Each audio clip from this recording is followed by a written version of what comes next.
And good morning, everybody. This is Eureka John, Eureka Street Crypto Hub, broadcasting live, actually from YouTube today at 6:17 in the morning on March 5th, 2021. And there is so much going on today. I was supposed to be broadcasting live from Theta TV, but there's some issues, I guess, with the stream key or something. Hopefully they didn't cut me off, but hey, there I am. And so I had to switch over to YouTube because I don't have time to sit here and mess with configuration settings today. I need to get the day started, at least get the show under wraps so I can then work on the technical issues. But in the meantime, I have my backup. I have my YouTube and my YouTube live stream. And actually, let's see what type of participation I may get on YouTube. I've only really broadcasted on YouTube one time, so I guess we'll find out. Anyway, so there is so much going on today in the crypto world. Let's take a quick look at CoinGecko.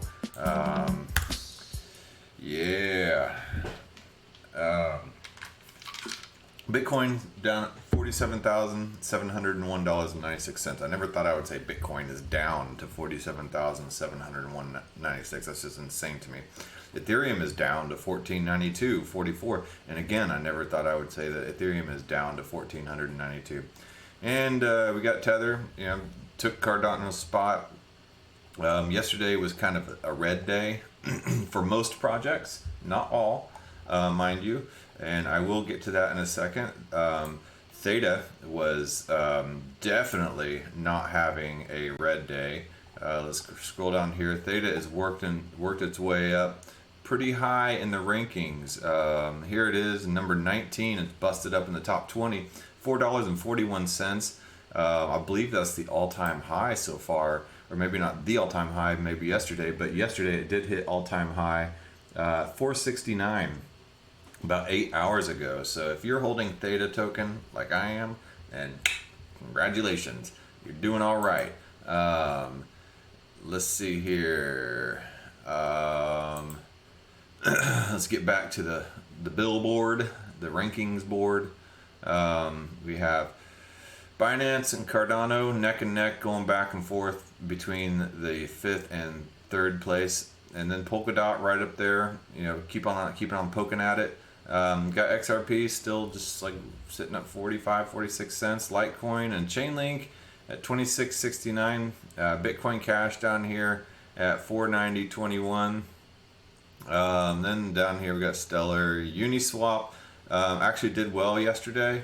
And then Aave, it's been sitting around the mid 350s, between 350 and 400, and so we'll see what happens with Aave. I think all this new interest in crypto and DeFi and NFTs and everything is going to drive a lot of interesting movements in this space. We got Elron down here, up 28.5% in the last 7 days to 146. I have another little darling that has been doing great, and this is my little Bitcoin standard hash rate token. And while everything else has been moving erratically or having a red day, this one always just seems to be trending up and doing well. And what this is it tokenizes the hash rate power of the miners, and you can buy that and stake these tokens, and you buy 0.1 terabytes of hash rate power through a Bitcoin miner, and you can earn Bitcoin by staking your Bitcoin standard hash rate token. So you earn Bitcoin directly. You don't earn some weird token. So that's pretty cool. So look into that. That's been doing good in light of a lot of other stuff that has not done well. And then this next one, non-fungible yearn, which I discovered yesterday.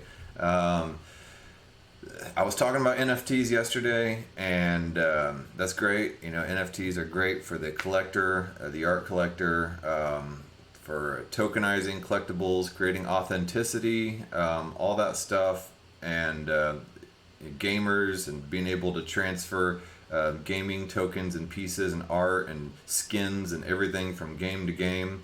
and creating value in that space, which is good. And it's blowing up, and people are selling, their art online for, even millions of dollars at Beeple, and then the people bought that Banksy art piece and burned it, but not before they made an NFT out of it. So there's a lot of interesting stuff going on in that space. However, yesterday I was just like, well, okay, there's a lot of hype around NFTs, and there's a lot of dust being stirred up, and everybody's digitizing everything into NFTs, their cat, their underwear, whatever, creating NFTs out of it. And once it all settles, only the stuff of real value and substance will remain. And I said, there will be some kind of interesting use cases coming out of it. Well, one of these use cases is NFY, non-fungible urine. And if you were around last July of 2020 and you saw the DeFi boom, and it was just the craze. Everybody wanted to be a piece of DeFi. And what DeFi is, decentralized finance. It enables you to basically lock up your tokens as collateral and borrow against them in order to circumvent the banks and to circumvent the credit systems and circumvent all that type of stuff. So you don't have to have some third party approve you whether or not you can have a loan. And then you can also earn yield on your deposits that you couldn't otherwise do at banks that may give you 0.1 interest rate or 1% interest rate at the very best. So this allows you to control your own banking activity. And that's what DeFi is. Well, they're taking it a step further with all these NFTs, because the DeFi has been based on the Ethereum platform for the most part, and the ERC-20 tokens, which is great. It's been a real boon to Ethereum and stuff like that. But there's now a way to do it as an NFT. And NFTs are not just for collectibles. And I happened to just be listening while I was working to Chico Crypto yesterday. And Chico Crypto's good, man. A lot of people don't like him. Some people like him. A lot of people like him as well. People say that he shills projects and pumps and dumps them. I don't know. I mean, I've found some really good stuff on him, and then other stuff I've just ignored. And that's how it is with YouTubers. It's how it is with me included. Just like take bits and pieces from every YouTuber around, and don't throw the baby out with the bathwater. Find the good stuff that everybody says, and then form your own opinion. You need to curate basically the nuggets of information that you get from all these different perspectives and all these different YouTubers, and put it together to find something that works for your needs, your desires, your interests, and your budget, basically. And that's what I've been doing in the past couple years. And I've learned from some really great YouTubers. Chico Crypto is one of those. And then another small cap alt gem guy is Elio Trades. And then he taught me a lot about NFTs. Between him and Chico Crypto, they both taught me a lot about NFTs. But there's been others as well. Digital Asset News, the Modern Investor. Anyway, I'm going off on a tangent. This non-fungible urn, let's see where it is, ranked number 57, 587. Just yesterday it was ranked like 900 something. Chico, when he posted the video, the token was worth like $37, and by the time I ended up buying it yesterday, it was like $172. And then now here it is at $326.24. It's just exploding in value. It's catching on, and I think it is kind of the new YFI, the Yearn Finance, that happened last July during the DeFi boom, and everybody was discovering DeFi, and Yearn Finance went up to $40-something thousand in just like a week. It was insane. And of course, that boom settled down, but Yearn Finance is still worth quite a bit. Let's see here. Let's go take a look at YFI and see what the deal is. Now, they are not the same thing. Don't misinterpret me. But Yearn Finance is at $31,177. It has a low market cap. Yearn Finance is used as a yield aggregator, in which the way DeFi works is you lock up your tokens in a staking mechanism. And what Yearn Finance does is it will automatically, by protocol, move your staking around to the best yield farming type of platform and find the best interest rates automatically. All right. What this does, and this is the NFY token. YFI is based on ERC-20 tokens, which is the fungible Ethereum token. And yesterday I talked about fungibility and non-fungible tokens. Well, fungibility is money. It's a dollar. A dollar that I have is the same as the dollar you have. Everybody has the same dollar. And if I give you $10 and I want to pay you $4, you'll give me $6 back, and it's all the same money. But a non-fungible token is like this baseball card here, Billy Hatcher. I can't tear up a piece of Billy Hatcher and give it to you, and he's number 261, as you can see here. And there's only, there's a lot of these number 261s, but there's a series of them, and that's it. You can't, just unless somebody were to specifically trade a 261 1988 Donruss Billy Hatcher back and forth to me, then it's not the same. And even then, they'd be different conditions. So an NFT token is unique, and that is what has created the value in the NFT space and allowed NFTs to be digitized for unique digital art ownership. So what this does is it takes that whole model and it applies it to DeFi, and nobody has done this. This is a first mover. This is very unique, and it is very new. I believe it came out in January, if I'm correct. But it allows you to stake your NFY tokens. But the thing is it's not, it is locked in there, but you can transfer your entire stake to somebody else. So say you have somebody that doesn't really know how to navigate the whole staking system, and having a crypto wallet and buying Ethereum or whatever token, and then buying Ethereum, then buying the token of the staking platform, and then also staking that on that platform, and then having it locked up, unmovable for days, weeks, months, years, you name it.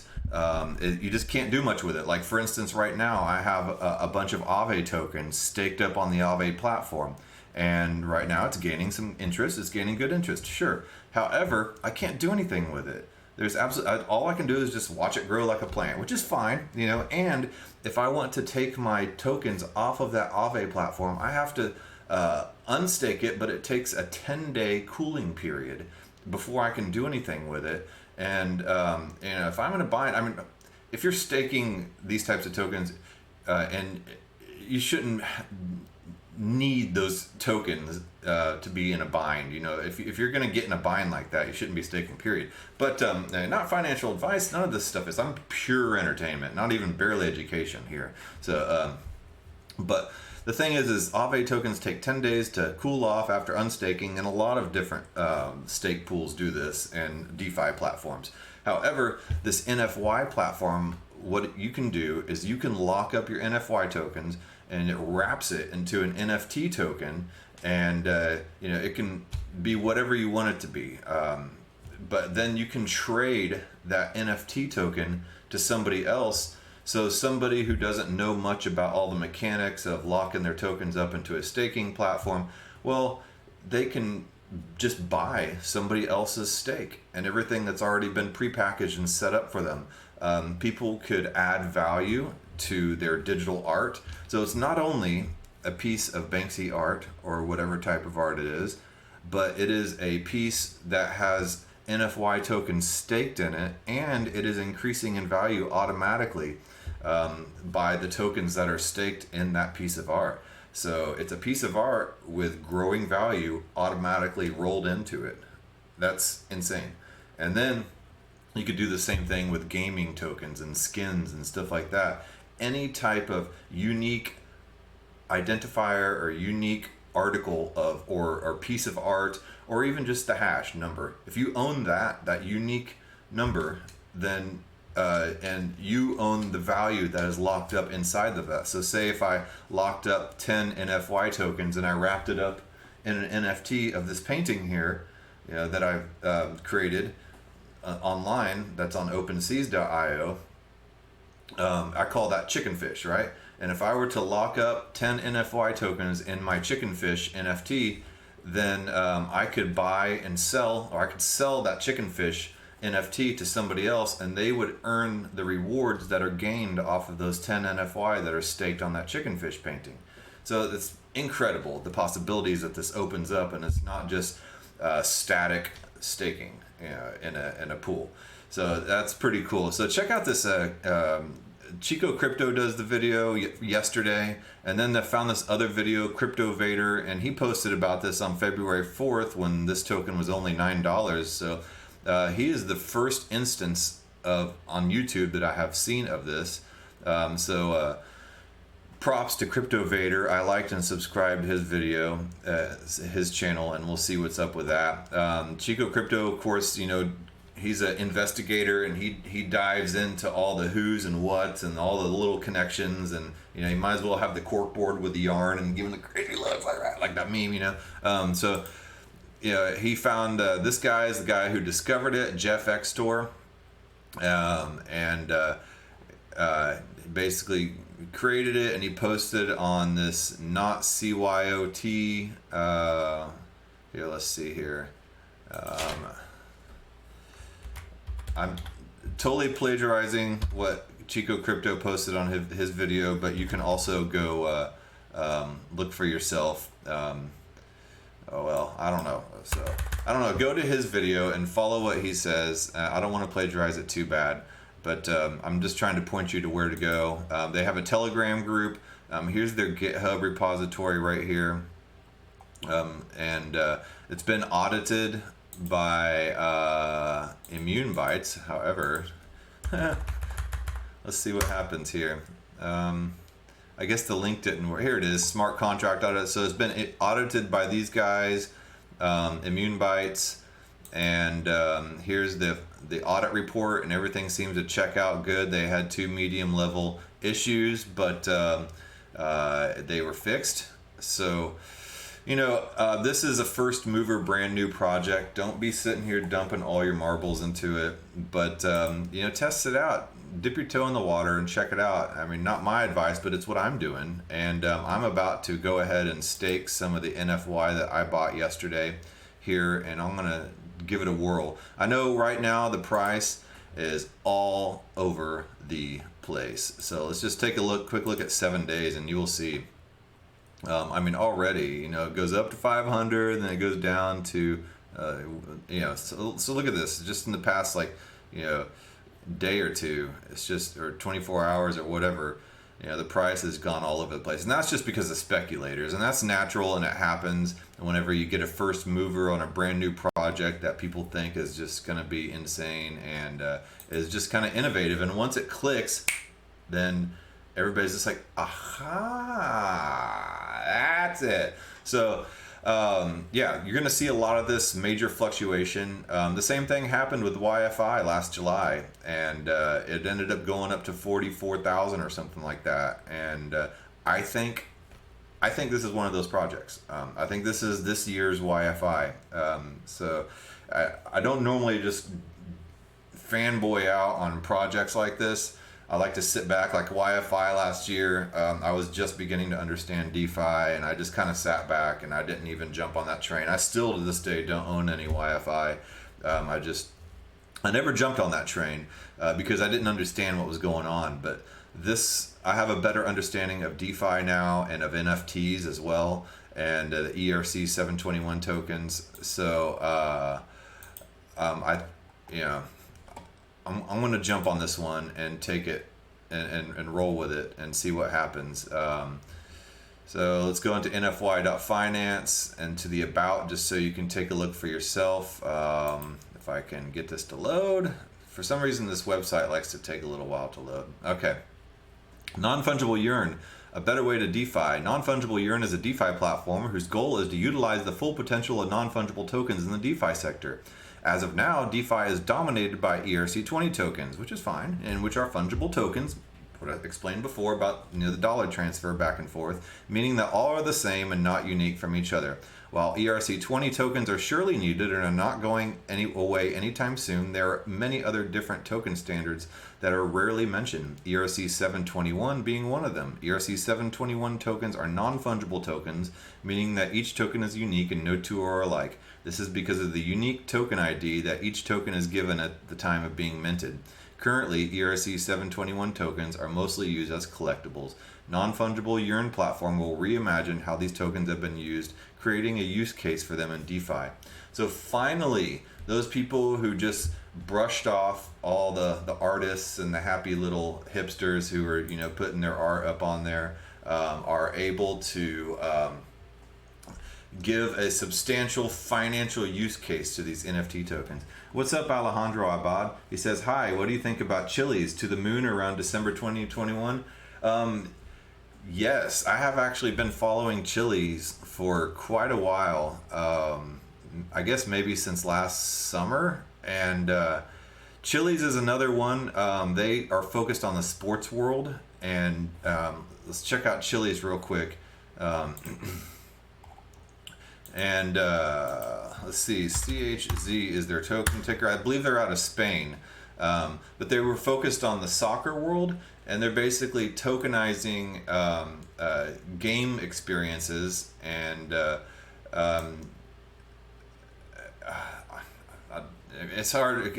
I'm not familiar enough with the whole soccer world, but they're basically allowing tokenized experiences in games to allow the fans to get closer to their favorite teams and clubs, and to basically own a piece of that sports experience and their favorite soccer club. And they're involved with UFC as well, and I'm not sure exactly how, but there's plenty of articles. Let's just take a quick little Google search. Chili's with a Z and UFC. Let's see here. So UFC and Chili's announced global partnership. This was back in May, and let's see here. Cointelegraph, UFC partners with Chili's to give token holders VIP. So there's more things going on with these NFTs than just art collectibles. And as you can see from NFY and then Chili's, they're doing this, and they're expanding the borders beyond just collectibles and gaming tokens and stuff like that. So Chili's a leading fintech company in the sports space, specializing in blockchain-based fan engagement. Together with UFC, the world's premier mixed martial arts organization, have announced an exclusive global partnership. They offer blockchain-based fan engagement solutions for sports and entertainment industry through their fan voting and rewards app, socios.com. It creates a closer connection between fans. So basically, it allows people and fans to buy Chili's tokens in order to vote towards sports organizations to help guide the experience of what sports organizations will do. It kind of gives them a voice in a way.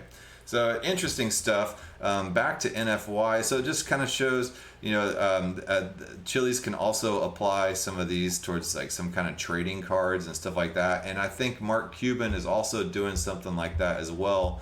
I'll have to look into that. He mentioned it a couple days ago in an interview that Decrypt Daily streamed. So listen to that interview on Decrypt Daily to kind of hear more about that. But back to non-fungible Yearn, that has a market cap of $20 million. Let's see here. I know that the supply is low. Okay, so circulating supply 61,710 out of 100,000 tokens. So, just like YFI, NFY has a low supply. So let's go back to here. Let's take a look at YFI, and I think, this is my opinion, but I think we're seeing the same thing happen over again this year. And if that's the case, then we might see some interesting stuff happen. Yeah, their circulating supply is 35,546 out of 36,666. So interesting stuff here, and their trading volume is 297 million out of that circulating supply. So which kind of answers why they're $31,286 for each one of them. So interesting stuff here. Yeah, a lot of people are jumping on the bandwagon. It's at 410.79 just in the time that I've been speaking. It's gone from like 370 something or whatever, 390 something to 410. So as you can see, the price is all over the place right now, and it's just shooting up in value. This is your time to jump in. I think it is still a bargain, even at 410.79. But hey, what do I know, man? I'm just here for entertainment, right? Anyway, I've gone on for 25 minutes. I need to get about my day. I'm headed down to Corpus Christi today, go see my brother, take my family down to see his family, Corpitos. So I don't know what my broadcasting schedule is going to be like in the next couple days. I'll try to broadcast from the hotel. Thanks, Alejandro, for listening there. So I might try to broadcast from my laptop in the hotel. We'll see, but if not, I'll see you guys on Monday. And yeah, man, Corpitos, Salinas, sunny town for shady people. All right, so it's gonna be interesting, and let's go on. So yeah, I mean, Ethereum right now, there's a lot of stuff going on in Ethereum. I just want to finish out with this quick little article. Even Coinbase is acknowledging the rise of the Ethereum economy with NFTs and DeFi, ERC-20 tokens, ERC-721. There's so much going on. Do not brush off Ethereum just because Binance Smart Chain came around and is trying to centralize that whole experience. Well, so did Tron, and then so did EOS before that. You know, everybody's tried to centralize this stuff, but Ethereum has remained tried and true. And yes, I know the Ethereum Foundation and Vitalik have a lot of influence, but they don't own it. All right, that being said, I will let you guys go, and I appreciate you tuning in. And give me a thumbs up on my video, and it helps me out. I'm never going to try to bum money off of you, and I'm not a shill. I'm not sponsored by any of these mo jokers. All right, I'll talk to you later. Bye.